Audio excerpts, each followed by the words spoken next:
Muito bom dia para você, meu irmão, minha irmã. Nosso evangelho de hoje está em Marcos, capítulo 11, dos versículos 1 ao 11. Neste domingo, conhecido como Domingo de Ramos e da Paixão do Senhor, o lecionário e a igreja nos levam a meditar na entrada triunfal de Jesus, montado em um jumentinho, nas proximidades de Jerusalém, na altura ali de Betfagé, Betânia, perto do Monte das Oliveiras. Jesus envia seus discípulos com instruções muito claras. Olha, vão à aldeia que está adiante, vocês vão encontrar um jumentinho amarrado, ele nunca foi montado, desamarrem-no, tragam-no até mim. E se alguém perguntar o que estão fazendo, diga que o Senhor precisa dele, mas vai devolvê-lo. Eles foram e encontraram esse jumentinho numa rua, amarrado a um portão, desamarraram, algumas pessoas ali questionaram eles responderam exatamente como Jesus os havia instruído e não foram mais incomodados. Muitas pessoas estendiam pela estrada assim que Jesus montou no animal e começou a entrar na cidade, seus mantos, dando a Jesus uma recepção como que de um rei. As pessoas lançavam seus mantos na rua, outros espalhavam ramos. Daí sim vem a tradição dos ramos neste domingo que antecede o domingo da Páscoa.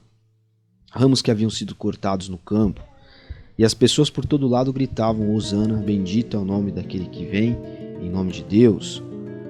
Bendito o reino do nosso pai Davi, que está chegando, Hosana nos céus. Ele entrou em Jerusalém e foi para o templo, e parou ali para observar o movimento. Mas, como era tarde, ele voltou para Betânia com os 12.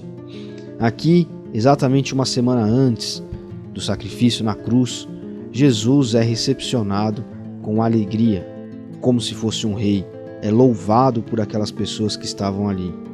E, neste domingo de Ramos, nós somos levados a refletir sobre a nossa profunda inconstância. O ser humano é um ser profundamente inconstante.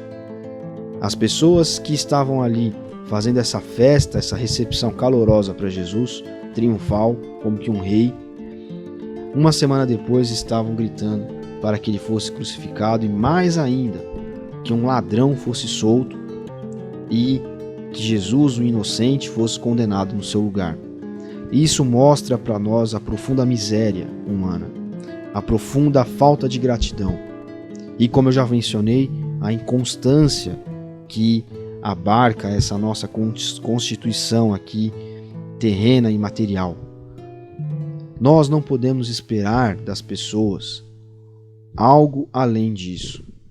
O mundo está inundado dessa situação, dessa prática.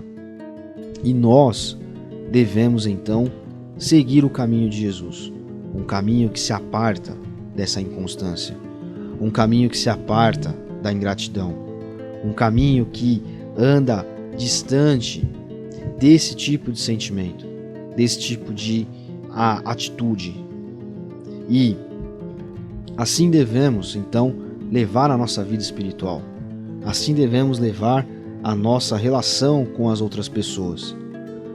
A nossa constituição, como eu disse agora há pouco, ela nos leva para isso. Nós tendemos à inconstância, nós tendemos à ingratidão.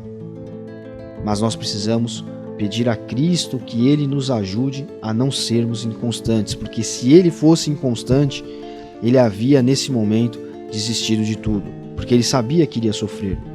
Ou Ele havia lá na cruz desistido, falado: eu não faço nada por essa gente que me condena. Na cruz não, até antes. Porque você imagine como deve ser você ver as pessoas serem injustas com você.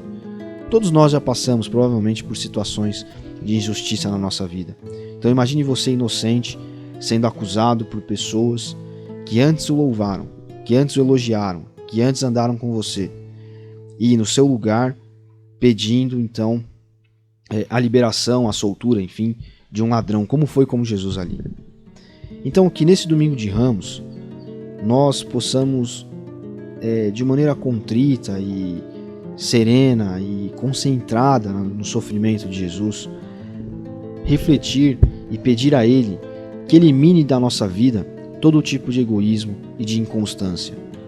Falamos algo similar no último domingo, no sermão que trouxemos Ai, brave. Que nós possamos não agir dessa forma para com a nossa fé, para com a nossa espiritualidade, para com as pessoas. Que nós expulsemos, através do poder do Espírito Santo, todo tipo de egoísmo, todo tipo de inconstância, todo tipo de má vontade, todo tipo de injustiça, e que nós possamos encarar as situações de injustiça, de inconstância, de egoísmo da parte dos outros, como Jesus encarou. Que nós possamos segui-lo, montado nesse jumentinho, firmemente, num caminho de certeza, num caminho de perseverança, num caminho de entrega, de serviço, de imitação. Apesar do que os outros possam fazer conosco, que nós o sigamos num caminho firme de perdão, de força, de resiliência, e que nós não desistamos daquilo que Ele tem preparado para nós. Que nós possamos depositar a nossa confiança nele, a nossa força e a nossa esperança nele. Não nas pessoas e nos seus atos de inconstância, de egoísmo, como mencionamos aqui, no que elas nos fazem. Deus abençoe você. Até amanhã.